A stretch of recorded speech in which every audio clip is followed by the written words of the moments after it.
Welcome to the Exploring Unschooling podcast. For countless parents, the journey to unschooling has redefined childhood and transformed their family relationships. Are you curious? Together, let's explore what living and learning looks like without school. Hello, explorers! I'm Pam Laricchia, and it's the 8th of June, 2022, as I record this intro. And this week, we're flashing back to episode 116, Growing Up Unschooling with Summer Jean. Back in 2018, I spoke to Summer about her experience growing up unschooling. We talked about how her mom came to unschooling, how they dealt with disapproval from extended family members, how her interest in glass art came about, and some of the common questions she gets when people learn she didn't go to school. It's always so interesting to hear stories from the perspective of grown unschoolers and to see just how unique each person's journey is. Now, she shared a great observation about one of the differences she's noticed over time. She said, "I never lost the ability to learn. I think a lot of kids shut off at some point. They close the door on learning and absorbing information because they've just had too much shoved in there. They just shut down and rebel from being forced." Now, there is so much to think about in just those 4 sentences, from how one defines learning, including what, when, and how, to the value of choice in our lives, to why human beings rebel, and lots more. I think you might find it really interesting to ponder and peel back some layers around the idea that many conventionally schooled kids come to feel overwhelmed and eventually rebel against being forced to learn. How many are so excited to finally leave school and, in their words, never have to learn again? Given the environment, that makes a lot of sense though, doesn't it? But is that where we really want our kids to end up? I hope our conversation sparks a new insight or two for you, whether it's your first or your 5th listen. And before we dive in, I want to take a moment to thank everyone who has chosen to support the podcast through Patreon. And a big welcome to new patron, Willow Howlett. Hi, Willow. I deeply appreciate all my patrons. Your generous support is instrumental in keeping the podcast archive freely available to anyone who's curious and wants to explore the fascinating world of unschooling. If you'd like to join my community of patrons and scoop up some great rewards along the way, check out the Exploring Unschooling page at patreon.com. That's patreon.com/exploring unschooling. And now, please enjoy my conversation with Summer. Hi everyone, I'm Pam Laricchia from livingjoyfully.ca, and today I'm here with Summer Jean. Hi, Summer. Aloha. Ah, beautiful.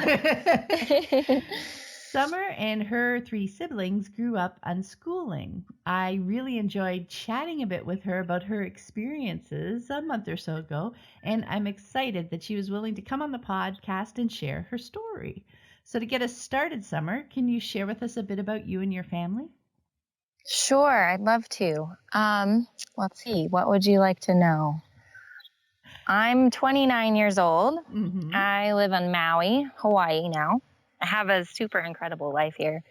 And I grew up partially in Northern California, and then we moved to Hawaii when I was 11. But we've been unschooled all the way through, so neither me or any of my siblings, I have 3 brothers, spent even a day in a classroom. That's beautiful. And your brothers are older, younger? I have 2 older brothers and 1 younger brother. That's awesome. So I also have a younger sister who's my dad and my stepmom's. And she had a very different upbringing. So that's also kind of an interesting parallel where she actually went to school and had a very different kind of life than her siblings. Yeah. So can you tell us a little bit about, I know you said you guys have always unschooled, but do you know a little bit that you can share about your family's move to unschooling? How did your mom get there? Yeah, I mean, I can only share from what she's told me and what I can remember, and I'm sure she would explain it differently than I do. But well, first of all, I'm not super fond of the term unschooling because I feel like it's really become it's such a broad range. So it really doesn't I think, describe like our particular lifestyle. It's like, it could be anything. Unschooling can be such a huge spectrum for so many different families in different ways. And we didn't have that term growing up. 30 years ago, people were still asking you what homeschooling was. Yeah. You say, so we usually said we were homeschooled, and people would be like, what's that? And so we didn't even have the term unschooling. We usually called ourselves self-educated or life-educated, which I like a lot. Because then it doesn't really have anything to do with school. Yeah. Because our life, it didn't have anything to do with school or not school. School just didn't enter as far education did, but that's a totally different thing than schooling, in my opinion. Yeah, it's true that it's really a term that we used talking to other people. It wasn't something that we used like in our family when I was talking to my kids. Like we never used that term. We're just like living, right? Why label just being alive? Yeah. Why have to have like a certain kind of label for that? Yeah. So, it helped me most just connecting to other people. You know what I mean? Yeah. It helped people who are in a certain mindset to understand, to have I guess just a label. It's put you in a category or something. But, yeah. So anyway, to answer your question, my mom was very young when she had my oldest brother. She was 21. And I don't think she really had any ideas about it. She just was like, oh, okay, I'm having a baby. And, didn't really think she would do anything different than anyone else. So there was no plan. She just thought, you do it like everybody else. You have a kid and, you're just married and put him in school and you just have the nice life. It wasn't like she had a philosophy to start out with. But I think what happened was she was so taken over by motherhood, and she fell so deeply in love with her children. And she wanted to be with us. And I think what happened was, I remember her telling me that in the beginning when Garrett, my oldest brother, was really small, and she thought about taking him to like a preschool. And the thought just dawned on her as the most bizarre thing, that anyone would just take their precious, beautiful baby, the most important thing in the world that you're so in love with, and hand them off to a stranger all day, and other kids, strangers all day, when they probably don't even want to go in the first place. And then it's like, you don't even know what they're learning or who they're interacting with or what's going on. It's like suddenly you have separate lives and they're just this tiny child. And you've had this beauty, like we were so connected. My mom was so connected with us as children. I think it really started actually just from the very beginning. It was like, no, I'm not going to put my kid in a crib to cry themselves to sleep. And my grandparents were terrified, well, he's never going to learn to be independent, and he's going to be relying on you for everything forever. And you need to teach him how not to need you. And my mom was just like, that's ridiculous. I need him. I need to hold him. I'm not, like, why break both of our hearts? It's not necessary. Like, she didn't understand really what people were afraid of. And I remember her telling me at one point, she did have the thought like, okay, maybe my kids will be spoiled, but I can't do this. I can't deny them my love. Oh, wow. And I think, so she did have that thought at one point, like she would accept the consequences. But right now, having love and peace in our home is more important. Wow. And so my mom lives more from a place of now than like fear of the future. And I think she's always been that way, and she continues to deepen in that, in her own spirituality. But as far as like choosing her children's education, it just was like one thing after another. It was kind of in each moment what felt right. So there wasn't like a big plan or what's the word I'm looking for? Yeah, I guess philosophy or like structure, or like, it didn't come from her mind. It wasn't like so psychological. It wasn't maybe intellectual? Intellectual. Yeah, that's a good word. It wasn't so intellectual. It wasn't so mind driven of like what works and how to get your kids to be a certain way, or how to get them to be successful someday. Or if you talk to them like this, they'll be like this. Or if you do this, it wasn't like that. Mm-hmm. It was more like, how do we be now? Peace, in peace and love in our home. And how do I have a positive relationship with my children? So there was no manipulation of how we would be someday. Mm-hmm. And I think that is like a huge key that a lot of people, I think, miss, is that there's this pressure on yourself and there's this pressure on your children. And when there's that kind of pressure on this, and it's fear driven because you're afraid that they're going to somehow fail in life or not be successful. And you're doing things based on fear of someday. And then you're not here with your kids. And then if you have that pressure in your relationship with your children, there is going to be rebellion, whether it's from them or from you. Mm-hmm. There is going to be pushback against that, because kids can feel that from you. And I feel like that was like one of the biggest things, is there was so much freedom and space in my relationship with my mom because she wasn't afraid for me. And she wasn't pushing me. She wasn't trying to get me to be a certain way. She wasn't trying to fix me or change me or train me or make me something that she wanted me to be. So there was all this space and freedom for my own self-expression to unfold. And for me to learn and get to know myself without pushing against anything.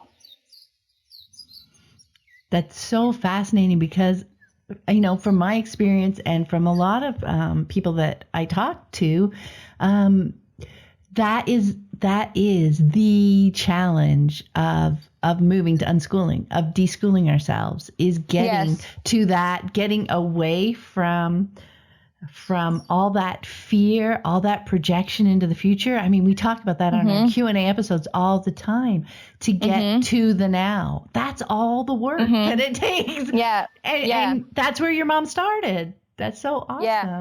Yeah. And that, and she did realize too, when we were really young, she was realizing she wanted to give us all this freedom, and she started to see that she herself was not free. And so and I didn't learn about the term deschooling until recently. And I thought, well, that's a really cool thing for parents to look at and think about, is to deschool yourself first, because we do perpetuate those patterns. And my mom did realize that, and she could see that in herself. And she was like, wow, if I don't consciously work on freeing myself, I am not going to be able to allow my children to be who they are. Mm-hmm. Oh yeah. That's a really cool insight, because one of the things that you learn as you start digging into that is how deeply it's ingrained in you. So, like even when my kids first came home and I did all that work, there were still pockets over the years as things came up that I hadn't thought about before, right? So it's like, oh man, what is this fear that's coming up? What is this pushback, this resistance that I'm feeling? And, you go through the process again to figure it out for yourself. Yeah, I mean, that to me is just kind of like the journey of being human person all the time. But this is a really big one, because we're so programmed in our society to think we need something outside of ourselves to make us okay. Mm-hmm. And that we see that across the board, in our society. We need the car, we need the house, we need the education. And it's the same. To me, it's all the same. Thinking that you need something outside yourself to be okay, to be successful, to be happy.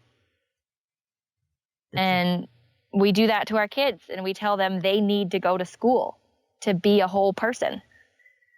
Mm-hmm. Like, you're not okay the way you are. You need these other people to force feed you information that you don't care about. Yeah. So that always just seemed ridiculous to me, because I didn't have that programming. And, it's interesting too, because my mom, I think it was the book Summerhill that really triggered the, okay, we're doing the freedom thing with education. Yeah. Because she tried homeschool groups. She even tried to start a little school in her house at one point. And this is all before me. By the time I came along, I was the third child, and Garrett was 7 years old, the oldest. So, and then Clay was 4. And then there was me. So by the time I came along, I think my mom had really relaxed a lot and settled more into the lifestyle and wasn't quite as worried. And she had, she'd relaxed a lot more and let go of a lot, because I think for a long time she was still trying to make it work with other people and get other people interested and have community and join together and have groups. And by the time I came along, she was like, well, maybe we're just going to be alone, and that's okay, because this is more important. And that was I think my mom's just an incredibly strong and brave woman, especially when I see now the fear that other people have of being alone, like, oh, I would homeschool my kids, but, I don't want to be alone. Like, I don't know anybody who's doing it. I don't know anybody else who's doing it. I want them to have socialization, and that's a whole topic in itself. Well, what about socialization? Oh my goodness, I'm talking to you right now. What are you talking about? Well, that's so interesting that, like, as you say, your family was like fully living unschooling by the time you were born. So, it wasn't really a topic. That was just the way your family lived while you were growing up. So I was curious to know what inspired you to learn more about unschooling or the way you were raised. And has it changed the way you see your childhood now, looking back? Yeah, I guess you could say so. I mean, it wasn't that it was never a topic of conversation, because there was a lot of friction with family. Mm-hmm. So there was, we would talk about it with our mom. And, I had a grandma who was really super freaked out. I had all my grandmas, well, not all of them, but half my grandparents were super freaked out, really scared for us. And, testing and flashcards when people had their backs turned, kind of thing. Yeah. And just really scared. And so there was, obviously that's going to get brought up, like, hey Mom, why are people doing this? Yeah. And so we would have those conversations. But as I got older, I think interacting with other kids, was a big part of it, and interacting with other adults where people would compliment me or my whole family. I remember people walking up to us in grocery stores and being like, wow, your family is just so peaceful and so it just sense this harmony around you, Yeah. Or people would come up to my mom and be like, I've never spoken to children that are so respectful and kind and mature. And like, wow, your 5-year-old's vocabulary is off the charts, so like we would get these kind of comments and feedback from people, and constantly being told that we were the most amazing kids anyone ever met. And it made me curious, like, well, why? What makes us so special? Like, why? How are we different? Mm-hmm. And then you start to spend time with other people and hang out with kids, that go to public school. And it's hard to say. I have a lot of memories, but interacting with kids, I think maybe around the age of like 11, 12. Mm-hmm. And I had friends that went to school in the neighborhood, and the things that they thought about and worried about were so different, and the way that they interacted with their parents and the way they talked about their parents, and the way that their parents spoke to them and treated them and what they expected from them. And it's hard to say when you're that age. I was always interested, and I was always trying to kind of figure that out.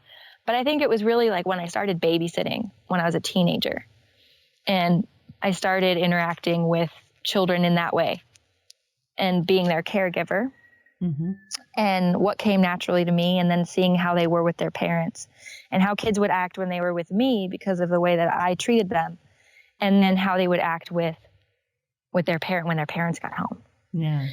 And so I got to see these, and it just really made me curious, like, what is this? What's going on? And you start to see the way other people behave with their children. Just out in public, and I don't know. It became a passion of mine. Mm-hmm. And I always loved sharing with parents my experience and encouraging people to give their children more freedom and more space, even just emotionally and mentally, Mm-hmm.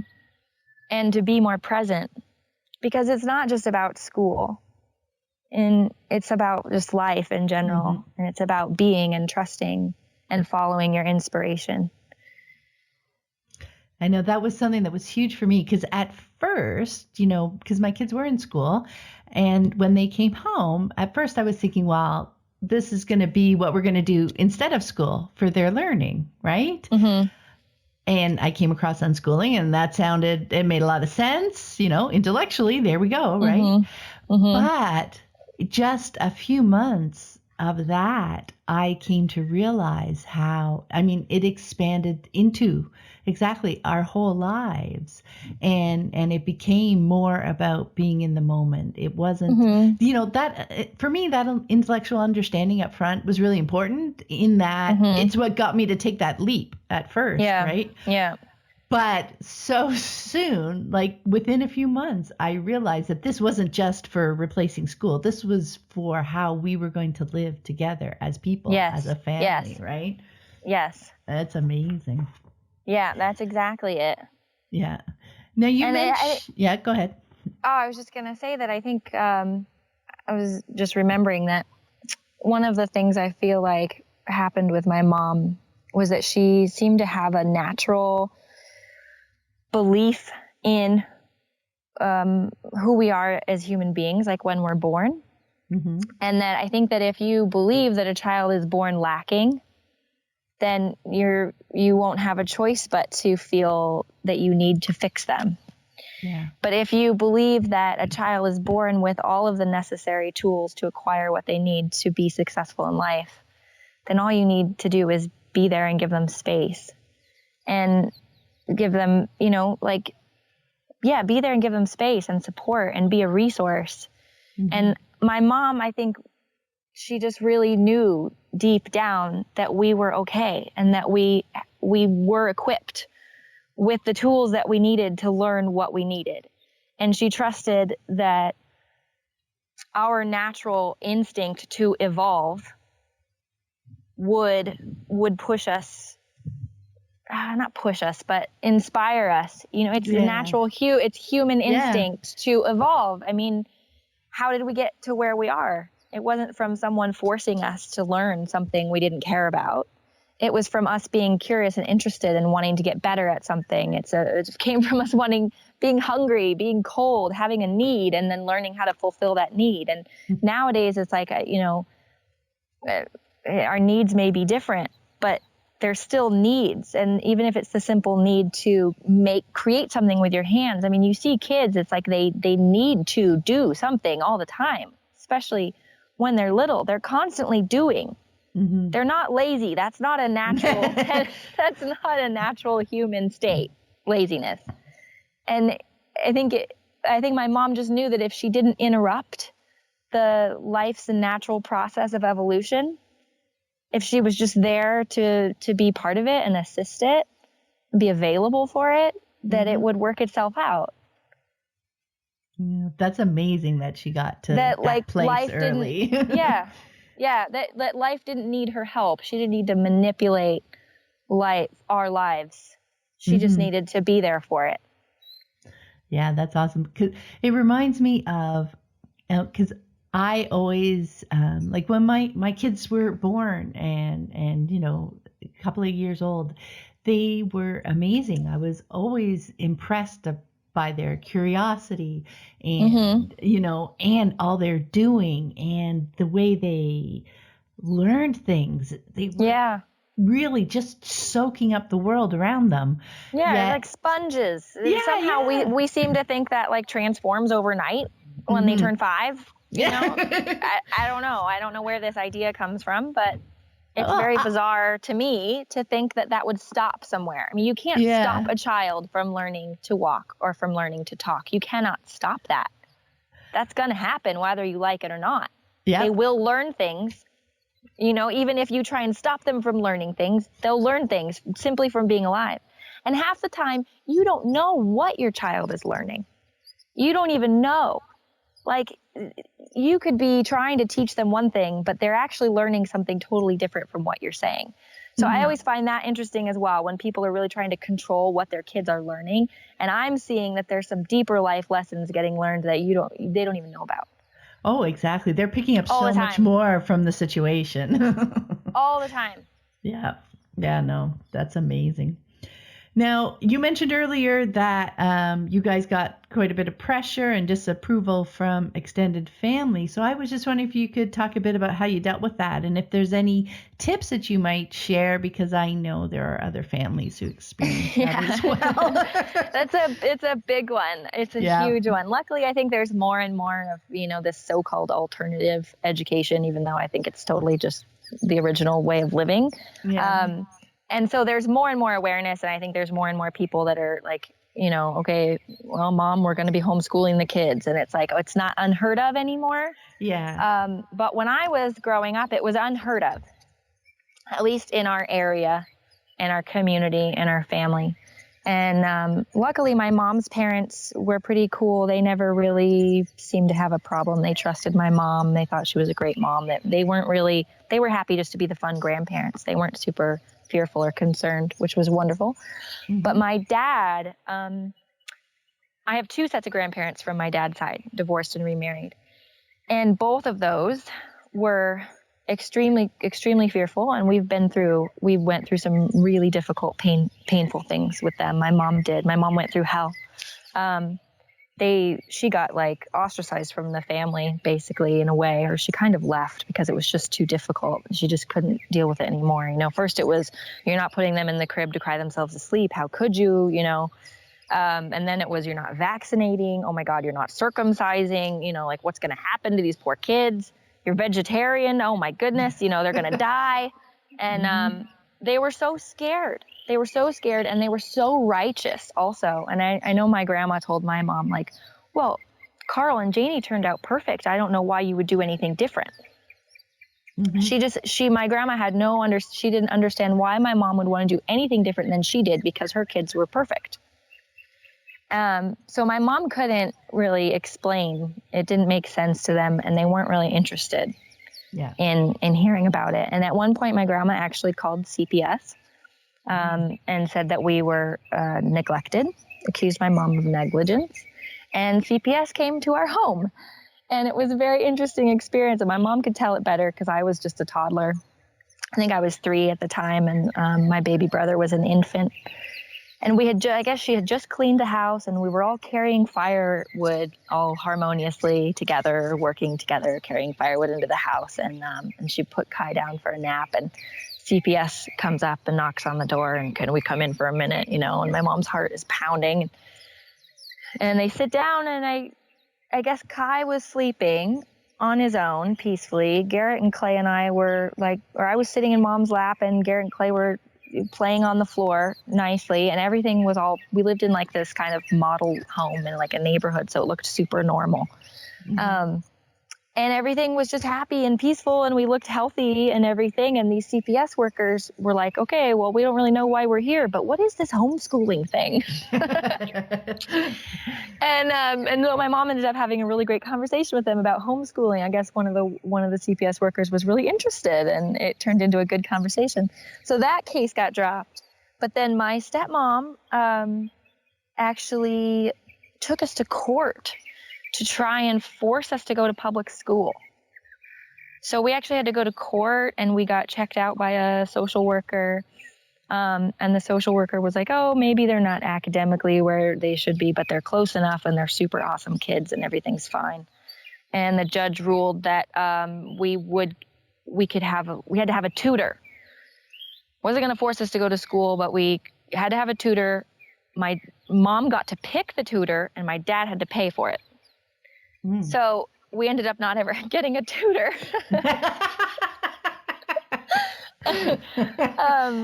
So we had to, so that's just a little bit of an idea of some of the things we had to deal with. I remember being at my grandma's house, and my brothers would go outside to play, and my grandma would start quizzing me, what's 2 plus 5 and that kind of thing. When I was really little. And other things, do you have your own bed? Are you sleeping in the same bed as your mother? And, that, just so freaked out about everything, Mm-hmm. And I remember not being super upset about it because then this is what I wanted to share was when it was brought up with my mom, I remember having this conversation with my mom, and I was quite young. And it's really what made the difference for not having all that affect me quite so deeply. I know that it affected my brothers pretty deeply. They had a lot of pressure.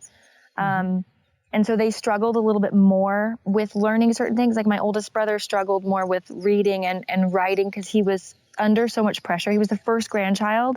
And he just got so much attention and questioned so much that it gave him fear. Yeah. And there was so much energy, so much negative energy pointed toward us that we kind of shrank away from certain things, you know? And that's really difficult. I think that's really difficult for a lot of people. Is kids probably would have been fine, but then you have these grandparents that are so scared that it transfers onto the children, and the children get scared that they're not going to be able to do something right. Yeah. And that happened to me a little bit to some degree, but so much less than my brothers because I was the third and there was a lot less pressure by the time I came along and there was other grandchildren. But I remember my mom telling me, she told me, she was like, honey, she explained to me that it's just because they love you so much and they care about you so much and they love you so much and they just don't understand and it's not their fault. Mm-hmm. That's what she told me. And I remember, I think I carried that with me my whole childhood, to have that understanding that some people are not going to understand you and it's not their fault and it's okay. And it's just because they care and they love you. And it kind of I feel like gave me, there was less tightness around it and I was able to relax a little bit more and have compassion.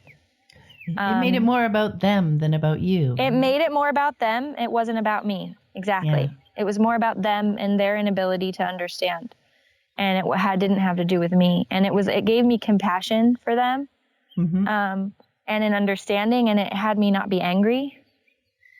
As I got older, to not be angry with them for pressuring me or questioning me. And I don't know. I feel like that made a huge difference, having my mom having that conversation with me and explaining to me where it was coming from and why they were doing what they were doing, because sometimes it really didn't seem nice.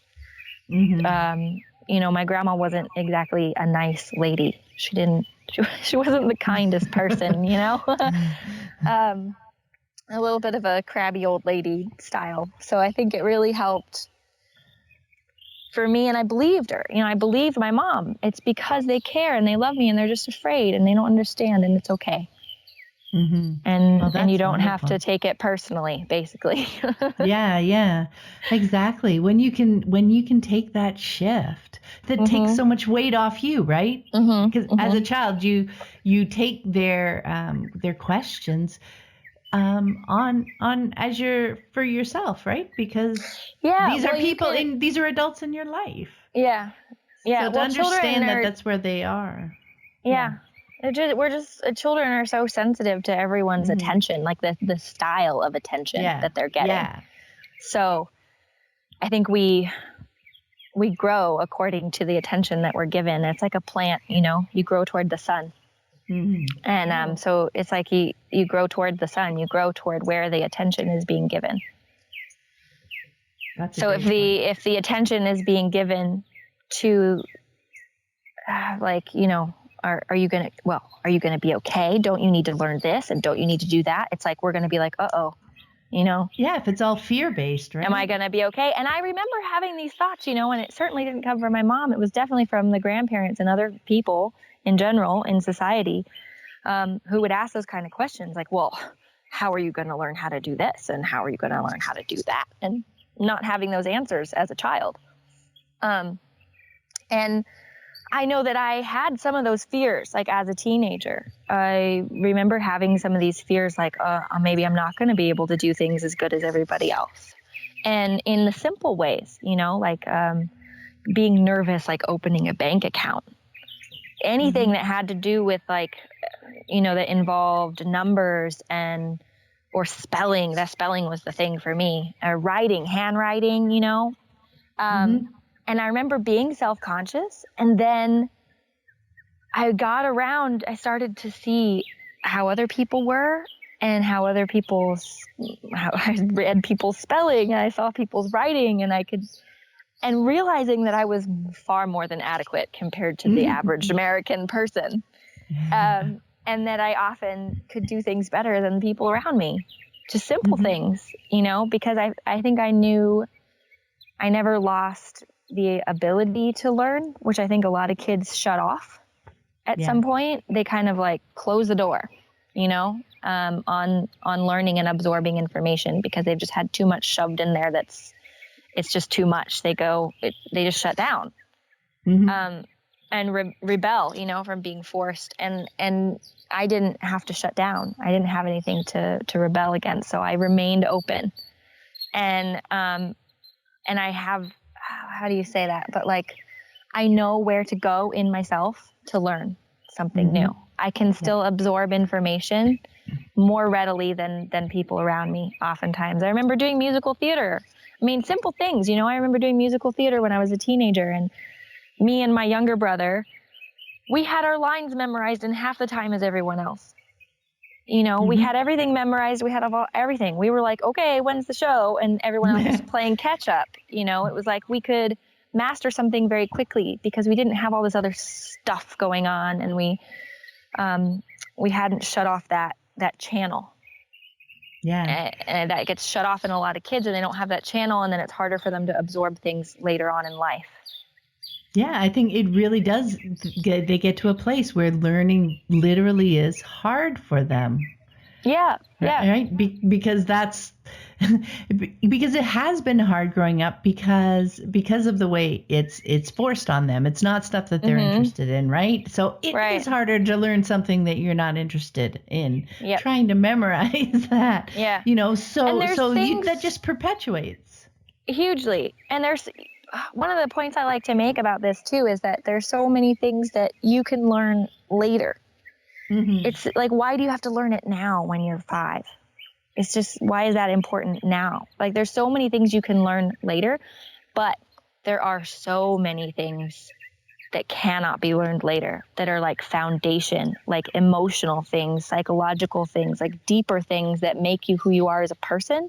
And those things get learned. Some of these huge building blocks to your personality, they come in and get learned solidly at a very young age. And those are the things that are harder to change. But the learning academic stuff can be, exactly. The learning academic stuff can come later. So I'm not sure if I'm explaining it the way that I'm thinking about it. But I think what I mean is, for me, I knew that I could pick up a book and I could learn advanced math at any point in my life. That was an option. That was my choice. But I think that some of the things that can't be learned later are decisions that you make about yourself are the hardest ones to change. Like I'm not good enough. I'm not smart enough. Those beliefs that we make up about ourselves, they happen at a very young age, and they stick and they root. And those are the hardest things to unlearn or to relearn later on, in my opinion. So if you don't make up these, because that's what happens to kids in school. At some point, they're going to make up that they're not good at this thing. They're good at this thing, but they're not good at this thing, or they're not smart, or they're not this, or they're not that. And deeper things too, just I'm incapable. I'm this, whatever it is, the beliefs that we make up about ourselves when we're young. It's like everyone has those in there somewhere, and they happen when when you're really little, and it's not under your control. But you can learn anything later in life. So I feel like my mom realized that it was more important that we knew that we learned the important lessons first. You are strong, you are beautiful, you are capable, you are intelligent, you are perfect, whole, and complete, and you are able to do anything that you set your mind to. You have everything you need to learn anything you want in life. And if you have that belief first, then it's absolutely true. Wow, that's awesome, Summer. I really get it, and I'm glad you shared that, because that the who we are as a person. Mm-hmm. Like you said, we're going to absorb that and learn that from our circumstances Yeah. when we're young. Yeah. And if no Right? one ever tells you, no one ever told you in your life that you weren't smart enough or good enough, or that you needed to know these things to be okay. If you never believed that thought that you needed to know these certain things to be okay, then you would be okay. and then you can learn those things later. You can learn those things later. I don't understand why people are so afraid. Like it's this, there's this rush, there's this panic that they need to teach their kids these things now. And I don't understand that, because I can still go and learn anything I want to learn. It's never too late. I know, that's such a great way to think of it, is that, the most important thing to learn at first is who you are, understanding yourself, Yes. your likes, dislikes, strengths, everything as a person. And then all the actual, facts and skills and stuff, you can toss those in whenever you need them. Right? Anytime, exactly, whenever you need them, you have the ability to learn what you need to learn when you need to learn it. So why do you have to learn all these things before you even need them, or before you even, as a child, can see any point in it? If you don't have any actual application for the thing that you're learning, there's not going to be. I read a really great quote the other day. It said something like, what was it? Oh, teaching a child about things they're not interested in is like throwing marshmallows at his head and calling it eating. Yeah. And I loved that. I was like, yeah, absolutely. And I also, it's like I realized that I think maybe some people don't realize that you can learn those things later, that you need them now. Like there's this hurry. But I think also people don't realize how easy most of that stuff is. The stuff they teach you in school, where it takes 12 years, you can learn all that in 2 years if you really wanted to. It's really not what they make it out to be at all.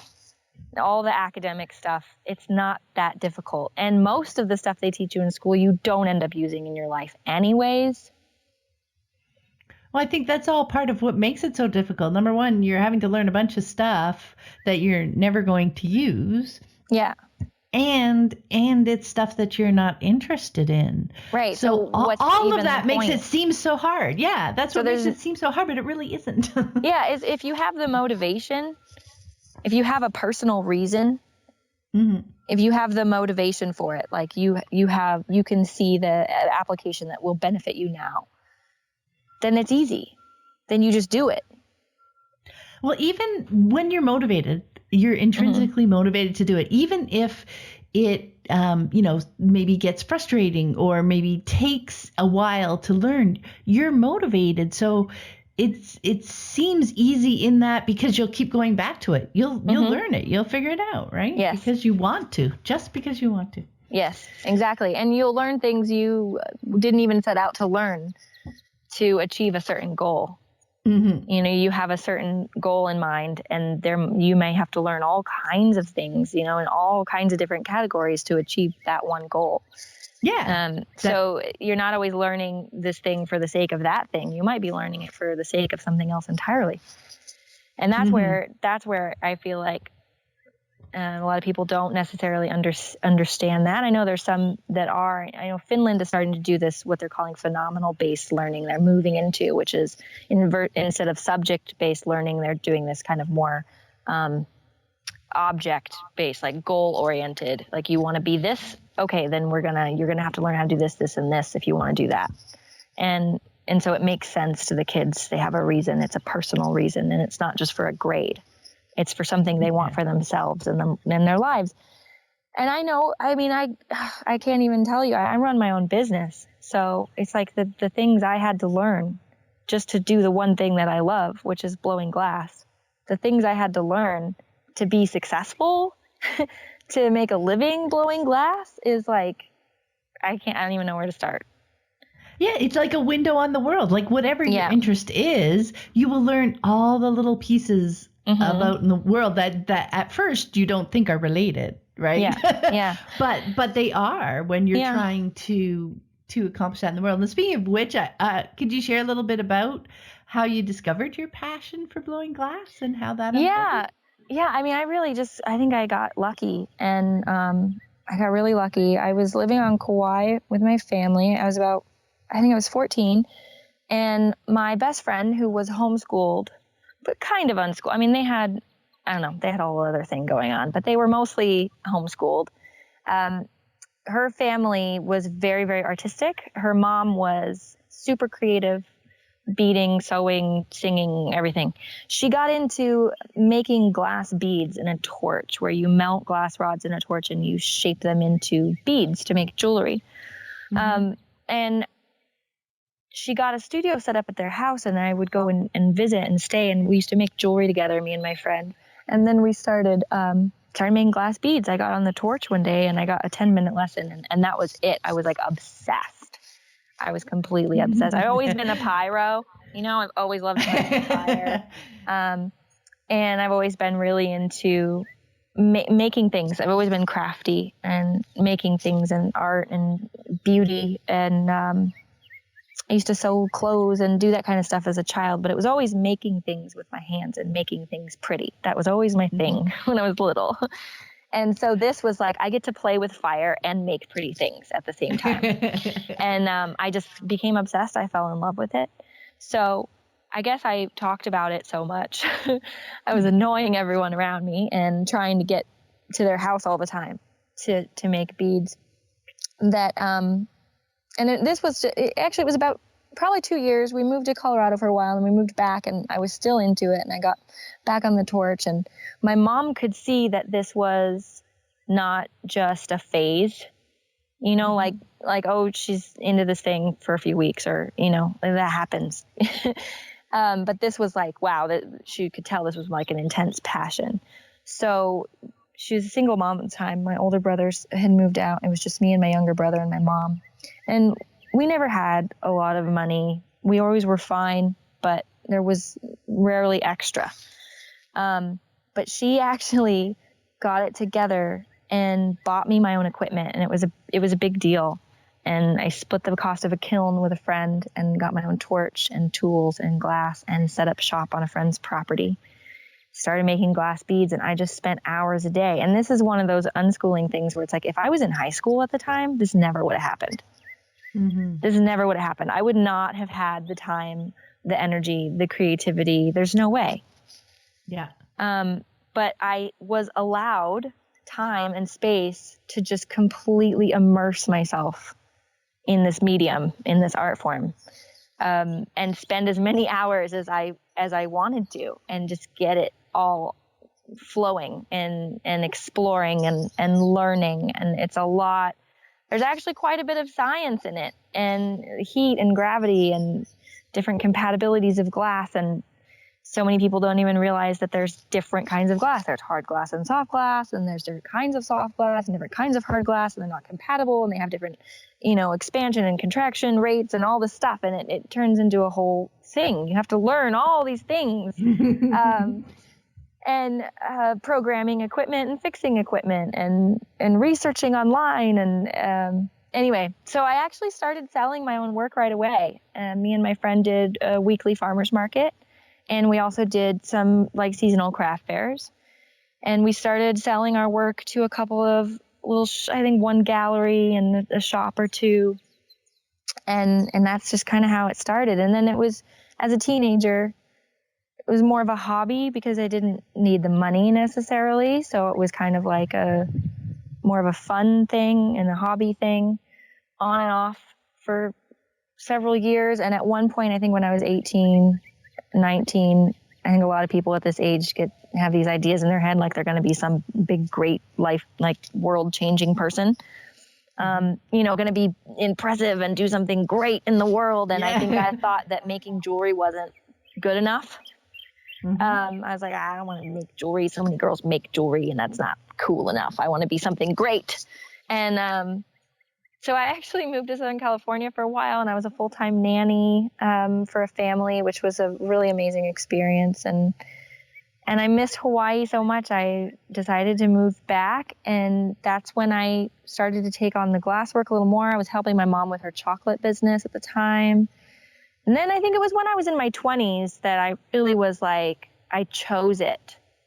I was dabbling in, several things, but it was like I think I was like 21 or so.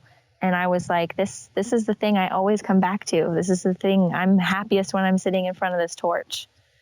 And maybe it's not, some big, great thing. I don't have some fancy title. I don't have a college education. I was like, but this is where I'm happy. And I already knew I could make money at it because people would buy my work at the farmers markets. I did fine with that. But I still struggled. I had a few years there where I was living on the Big Island where it was like I chose it. But the Big Island's a little bit more difficult. There's not as much tourism and not as much money. And so I struggled for a few years there, but I was doing like 2 or 3 farmers markets a week and trying to sell to galleries, and I stayed afloat. And then once I moved to Maui, it just started to really blossom. So in the last 6 years, my business has really taken off. It's become very successful. I'm in a handful of different high-end galleries and gift boutiques here on the island, and I sell online. And then I got into furnace work soft glass. So I'm not just doing the jewelry anymore. I met an artist on the Big Island that had a furnace, which is a whole nother thing. I don't need to get into a whole education of glass blowing here, but basically I fell in love with furnace work on an even deeper level. And it's kind of much bigger. It's more blown. It's fine art sculpture and blown glass that I've gotten into. And it's larger pieces, and you're working in teams of people. And it's hot, heavy, intense work.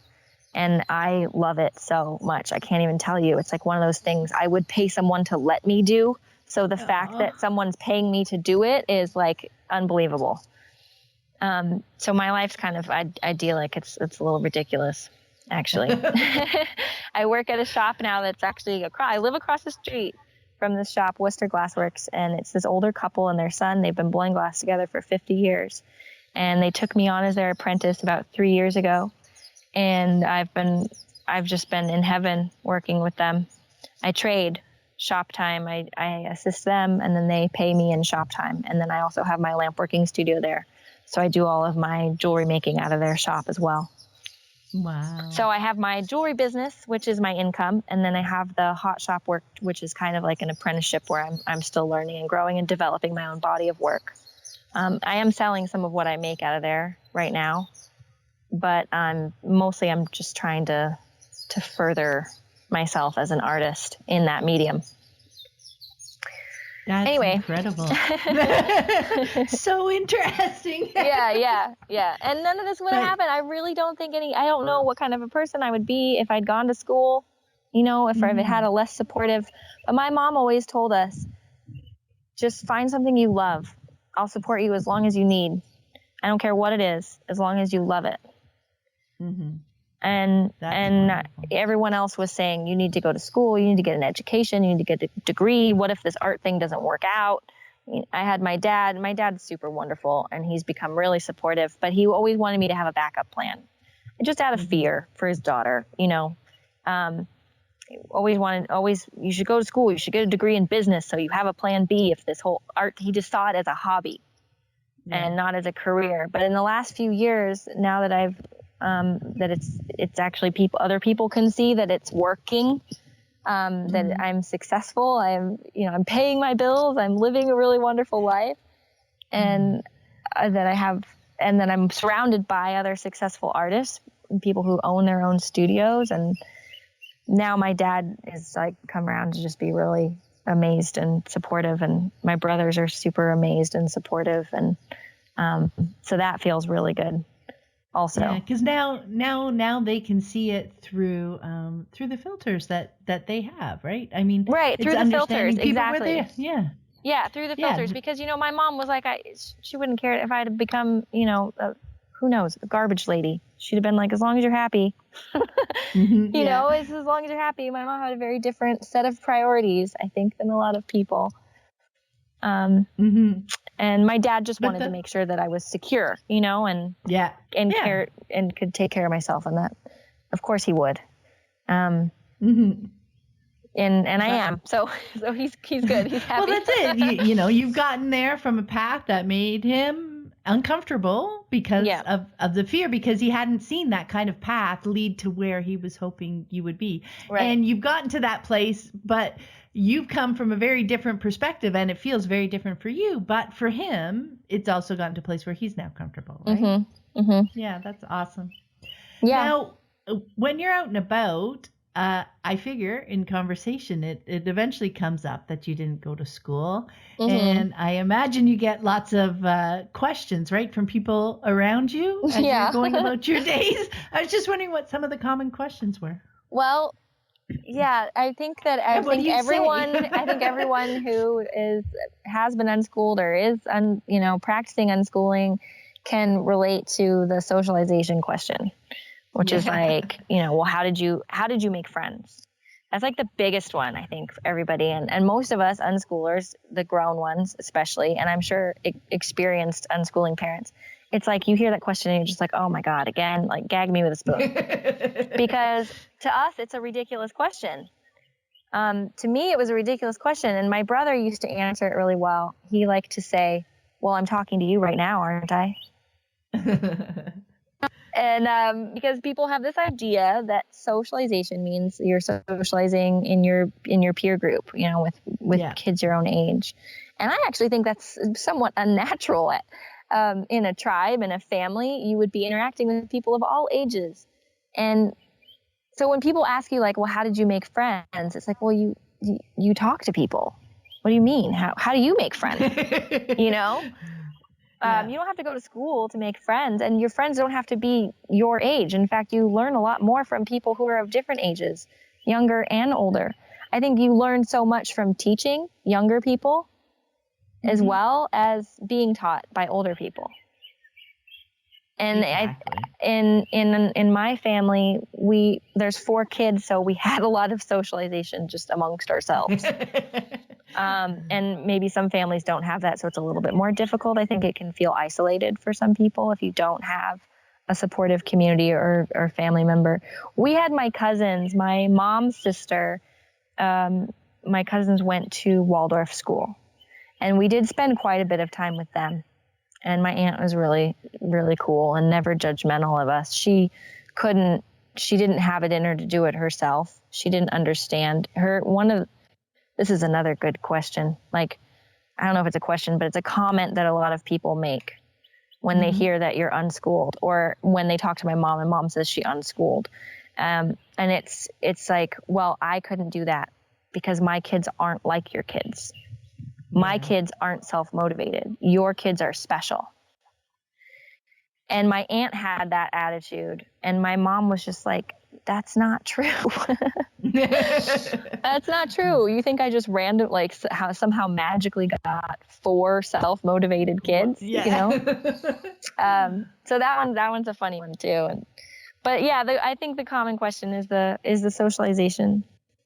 Yeah. And I think it's human nature to socialize. We're social animals. So to think that we need to provide that for our kids is a little bit strange. Also, I think it's a little bit strange that we don't encourage our kids to find other ways to make friends and to make friends in their own way if they want to, I have a lot of friends. I spend a lot of time alone, and I really enjoy being alone. And I don't have very many close friends. I have a few, but I have many, many acquaintances because I'm a pretty outgoing, talkative person when I'm out in the world. I just talk to people. It's natural for me. My dad's the same way. My dad can talk to anyone, makes friends with the waitress and the cashier. If your kids are with you, and this is the other thing, is when your kids are with you and you go to the grocery store together and you talk to the cashier, they're learning simply from being alive and observing and being part of your life. Exactly. And they're not in school. Also, on the way home, your tire blows. They're with you, and they learn how to change a tire, or they learn how to call a tow truck. And those are the important life skills. Those are like, in my opinion. And they're with you when you go to the bank and you have to cash some checks, and they learn how to fill out the deposit slip, you know? I remember that. I actually remember having a time with my mom in the bank and being like, what are you doing? She's like, oh, I'm filling out a deposit slip. And I'd be like, well, what is that? And she had to explain it. And I was like, well, how do you do it? Well, what's this for? Well, what about that spot? Well, why are you writing that there? And she didn't teach me. I asked questions. Exactly. And I learned how to do it myself. And so it's those kind of things that you're with someone while they're doing these basic life things, and you learn because you get curious and you ask questions. And kids are super observant. But when you're in a classroom while life is going on outside, then you're learning, you're learning dry material without application. Exactly. It's not connected to anything in your life. Yeah. And it's simulated. Yeah. In the classroom. So I'm sorry, I got off your question. I tend to go out on tangents like that. But that's okay. I love that. What are some of the other common questions I get? Well, how do you learn? That's the other big question. Well, how did you learn how to read? That's my favorite one. How did you learn how to read? I get that one a lot. Do you? Yeah. Like, oh, well, I was unschooled, and people are like, oh, well, what's that? And I'll be like, well, we didn't go to school. It's like homeschool. I was like, well, that's the closest thing to be able to compare it to, but we didn't actually do school at home. We didn't have any required academia. We weren't forced to learn anything at all. We were provided with means if we showed an interest, but there was never any force or requirement. So people go, well, how did you learn how to read? Like as if you can't learn how to read unless you're forced. Yeah. And so I like that question because being from a family of 4, we each read in different ways at different ages. So it's not like there's one way to learn. It's not like there's one way to learn how to do this thing. It's not like, oh, in order to learn how to read, you have to do it like this. It's not like that. It's kind of like when you learn how to talk. If we were to teach, I think I read this recently too. Someone had a really great quote, and it was, if you taught kids how to speak the way we teach them how to do math or how to write, you would sit them down and you would teach them certain words, only certain words, and in a certain order for a certain amount of time. And that's ridiculous because every child learns how to speak a little differently. They learn different words first. And they learn at different speeds, and they learn at different ages. Some kids will just start talking one day. Some kids will do a word here, a word there, and they'll build up to it. Or some of them are like my little brother, who really shockingly at what was he, 8? He was really little. He was only like a year old. Could say anything that you asked him to say. You just point to something and he would say it one day only for one day. And then he stopped and wouldn't speak again for months. And then he just started talking. Wow. So, everybody's different. So how did you learn how to read? And it's like, I just think that's hilarious because they think that if you don't require a child to learn how to read, they won't learn how to read. Like, are you serious? Like, what 18-year-old is going to want to walk around not knowing how to read a restaurant menu? Do you think they're going to lean over and ask their mom to read everything for them at 18 years old? Who's going to do that? Or what kid is going to want to go get their driver's license? And you have to know how to read to get your driver's license.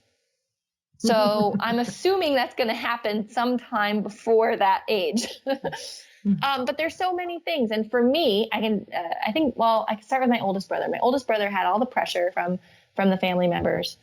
So he was a little bit timid with things like that because people were constantly asking him and trying to get him to read things all the time, which I think the huge mistakes people make is people are like, what does that say? And how do you say that? And what is that letter and stuff? And it's like, that doesn't really help. That's not helpful. That makes them self-conscious and it puts them on the spot. Yeah. And you're treating them like a performing monkey. And I think that's what happened with my brother. And he froze up a little. So he didn't learn how to read till he was a little bit older, and he struggled with it a little bit. He's also more of the work with your hands type. He's a sailor. He sails, works on boats.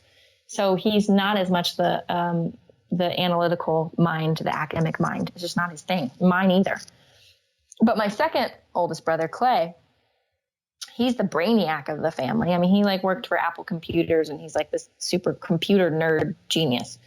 And he learned how to read at like, I remember he must have been like 3 or 4. And he sat my mom down and made her teach him. She said, I couldn't get up. It was like hours we sat on the couch. He was like, I'm learning how to read today. Oh, wow. And this is the book. Yeah. It was because of a certain book, and he wanted to learn how to read this book. And he asked her, and she sat down with him, and he went through the whole entire book until he could read every word. And that was it. And so by the time he was like 5, 6 years old, he was like reading chapter books. And then me, I was just far too busy with other interesting things. I was interested in other things. I wanted to be in nature. I was really into building fairy houses and sewing doll clothes. And, I was really in my own imagination. I still do have a very rich, vivid imagination. And that's where I spent a lot of my childhood. And in nature and in my imagination. And I think I just wasn't really super interested. I also had a tendency to not want to do something I wasn't good at right away. Mm-hmm. If I can't get it right the first time, forget about it. Yeah. So I did that with reading. I think I learned, sounds of letters when I was pretty young. And then I like tried to read something, and I was like, this is silly, and I'm going outside. I got frustrated. And then I think it wasn't until I was like 11, I read Jonathan Livingston Seagull for some reason. I don't know why. I was bored probably. But we spent a lot of time in libraries as a kid. My mom's super into books. There was always books around. She always read to us out loud. And we spent a lot of time in libraries. But I wasn't actually really interested in reading until I was like 11. And then Harry Potter came out. And me being the super fantasy lover, and I didn't realize that reading was like this window into this whole world of imagination that was like beyond magical. So I had a pen pal for a while, and she was like, have you read Harry Potter? And so that's what got me started. And I could read. It wasn't that I couldn't read. I could, but I didn't read enough to be proficient. I wasn't interested in it enough to be like, just read. But my little brother started reading Harry Potter, and that was it. I was like, he's not going to be reading these big books before me. I'm older. And then I devoured them. I read all the Harry Potter books, and then I read every fantasy novel I could get my hands on. And I read 6 hours a day. I read incessantly. I had a book in my hand all the time. My mom had to tell me to like, honey, put the book down and go outside. You're getting weird. Like I read too much. Yeah. Not that there is such a thing, but my mom was like, honey, you need to move your body. Like you're not going to be able to sleep. You're getting like, so she had to help me a little bit with that. Which is good. It was great. And I still love reading. I'm busy nowadays a lot to get any reading done. But that's our story. That's one of the questions I get a lot. How did you learn how to read? And it's the same with anything. Take any other topic. How did you learn how to do math? I wanted to handle my own money, so you do. And I had a question recently. I was talking about unschooling with this family on the Big Island, this beautiful family. They have 2 precious little kids, and they're homeschooling. They're doing school at home. They're doing schoolwork, and they're considering moving into a little more freedom. And so I was talking with them about it. They were asking me questions. I've known them for a long time. And the dad was asking me, he thinks it's really important. He's like, well, I think the kids should be required to write essays and learn how to write papers and reports and things, because those are skills they're really going to need later in life. And he asked me, he's like, well, you have to do that kind of stuff, right? He's like, you have to write up descriptions for your work online, and you have to, and it's true. I do. Those are all the skills that you need. to write those kind of things and to deal with selling online. And I'm building a website for the Worcesters. I'm having to write their bio pages and a whole description of what we do and, all of that. And so he asked me, like, how did you learn how to do those things? And I was like, I just did it.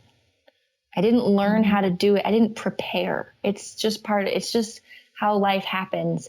It was like, I made this thing and I want to sell it, and it'd be cool if I sold it online. And you just do. You just did. I just did. I just did it. I just wrote it, And then sometimes I'd have my mom help me edit things. And then I just learned how to do it on my own. And it's because I wanted to. And I just learned by doing it. And I think a lot of people don't realize that that's a more powerful way to learn, is just direct experience and learning by doing and not necessarily preparing. Unless that comes from the child. Like, I want to prepare for this thing that I have coming up. That's awesome. But in this case, it was like, I couldn't have known that I was going to want to write this thing to sell this thing, And so I just did it. And I didn't think anything of it. It wasn't like, oh, I haven't learned the skills to write an essay or a paper. How am I going to do this? I didn't have those thoughts. I just wrote what was necessary. And I think people don't realize that people don't realize the skills that we pick up just by living. And we think that all these things are separate subjects. They're separate subjects, I think, is a huge part of the mental block. That there's these things, that there's these separate subjects, and you have to learn these certain things to prepare for these other things. And it just doesn't occur that way to me in my life. To me, it's everything flows into everything else, and everything's connected, and it's all just part of being alive. So I didn't have this like, I have to write this whole long description and I don't have the skills for it. It wasn't a consideration. I'd never written a paper. I'd never been graded on anything. I've never anything like that. And one of the things about that too is my brothers, when they got to be of college age, they both went and took entrance exams to like community college, and they both were in like the highest percentile, and they'd never taken a test in their life. Even Garrett, the oldest one, who struggled with academic stuff, he was really surprised. He surprised himself at how well he did. He's like, I didn't realize I would do so well. And he got great scores. And my brother Clay ended up getting accepted to UC Berkeley for a while. And then he went to New York and lived there for a while, went to school. He has a degree in political science.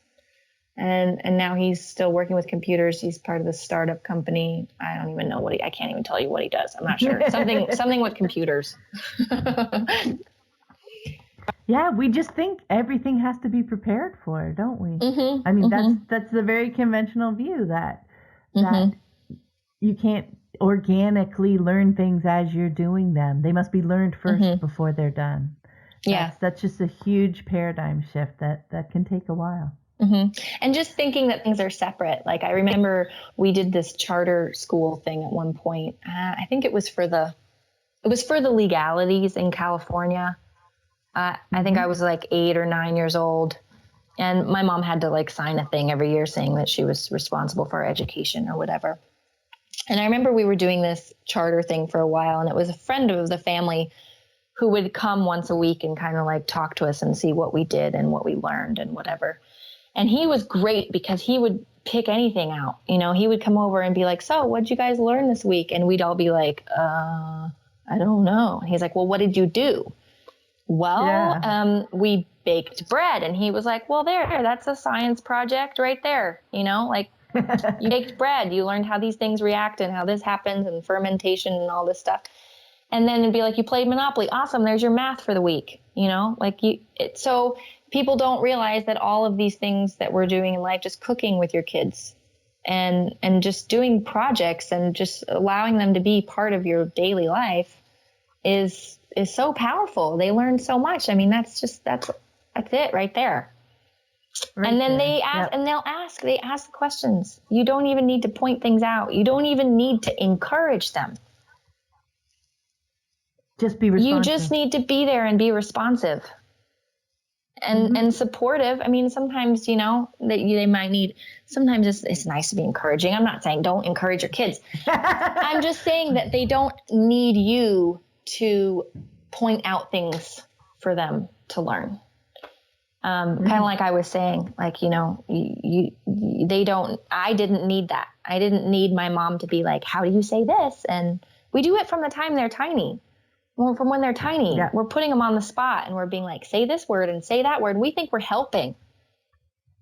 But I know that when someone does that to me now, I mean, how does that make you feel when someone does that to you? Mm-hmm. It's not great. It's not like, oh, they're helping me learn. That's not how it feels. It feels like, I remember that feeling when I was little and people would do that to me. I remember my grandma doing that to me. I remember her asking me, you know, like it was some math question, simple math question, but the way in which she asked it and the question itself made me feel like she thought I was stupid. And it made me feel like she didn't trust me or trust that I knew what I needed, or she didn't trust that I was okay. Really, that's kind of what it is. It's really that when people ask those kind of questions, I remember feeling that way. When adults would ask me questions about things that I knew, like, how do you say that word? You know, trying to get me to read a word on a road sign. Mm-hmm. It felt to me like they didn't think I was okay. They were testing me. And they're taking away your power. And it's not a good feeling. They're making it about them. No, they're making it about them. And it made me feel like, I don't even know the word. Like, it's an emotion and I'm not sure how to describe it exactly, but it certainly made me feel uneasy, uncomfortable, and untrusted. Like, what's the word? I can't think of the word right now, but you get the idea. Yeah. So those things, and I see people doing that to their kids all the time, and it comes from love, you know, and it comes from unconsciousness because it's just what we do in our society. Constantly putting this attention on kids and asking them questions all the time. And we think that we're teaching them, we're helping them learn, but I just don't think that's how we learn. It's not how I learned. I learned from people treating me like that. I learned that, that's how I got my insecurities, was from those questions. I thought maybe I wasn't where a okay. child's mind's going to go. No, you don't know what they're learning. From what you're trying to teach them might not be what they're actually learning. And that's how they're insecure, because they see when you ask them those questions or try to point the next thing out, where you think they are. If it's different from where their mind was going, they were making a different connection that would have been just as valid. But all of a sudden it feels like a judgment. Oh, you wanted me to go over here, but I was going over. Okay, we'll go where you think I should go. And then they start to lose trust in themselves. Exactly. Right? Yeah, exactly. That's, beautiful point. Yes, they lose trust in themselves. And trust is something that's built. And I think that the more trust that you place in your children, the more trustworthy they become.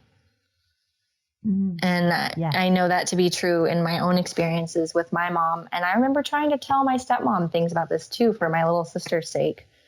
And my stepmom, she's wonderful. She's great. But there were things sometimes where I was like, Julie, if you don't show her that she's trustworthy, she's not gonna be. And if you don't give her this space or this, this freedom here, she's gonna think you don't trust her, and then she's gonna start acting like it.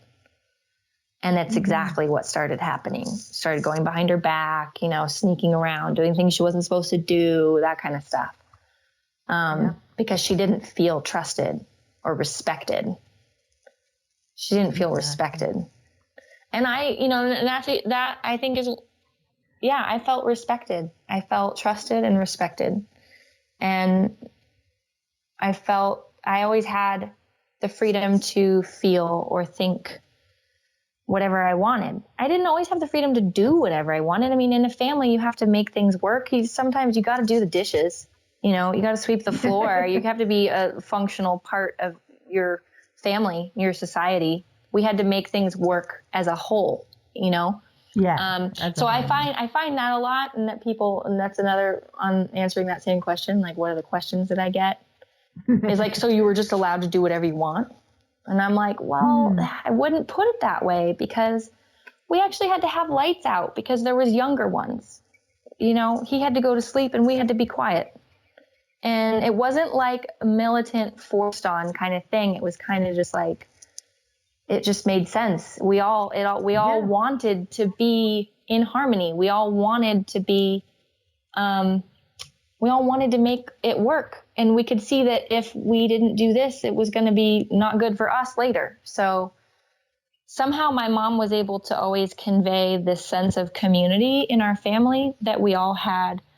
And we would sit down, and sometimes my mom would be like, listen, guys, I don't know what to do right now.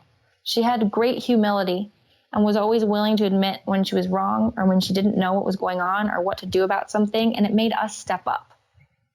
And I remember feeling like I had power in my family because there wasn't just this dictator that made all the rules. It was like we had to figure it out together and what worked for everyone.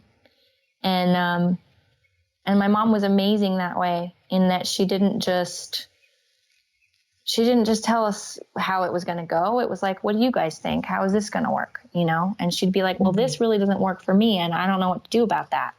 And we'd be like, well, I really want like this. So how about we do it like this? And we'd come to conclusions. And it wasn't like we had hard stuff through our family like everyone does. And we've all got issues like everybody.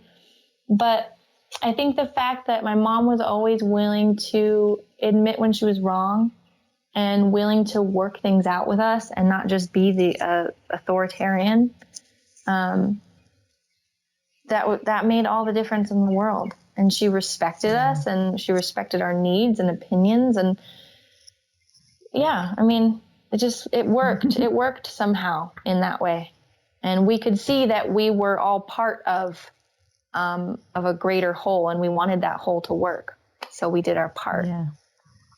Yeah. You all felt like equal and valued members. Equal and valid members. Well, I think what you said before about how your mom would bring her needs to the table. Yes. She would say, that's not really working for me. Like, how else can we do this? How else? And you just keep going. And it was always loving. Find a way that everybody. It was always loving. Exactly. Like, even if you have to say no, you can do it in this way. Like, I'm really sorry, sweetie. I know that you want this, but this just can't happen right now. And I don't know what to do about it.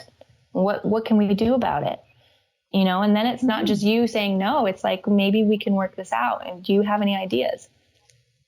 And then they're responsible for their own life and how things go. Well, I must say, I could talk forever too. Yeah. But thank you so much for taking the time to speak with me today, Summer. I know we've worked so hard to get this call and to make it happen. I really appreciate it. It's been so lovely to talk to you. Thank you too. So thank you. And I'm available if anybody wants to talk to me. Well, that's awesome. So where's the best place for people to connect with you online?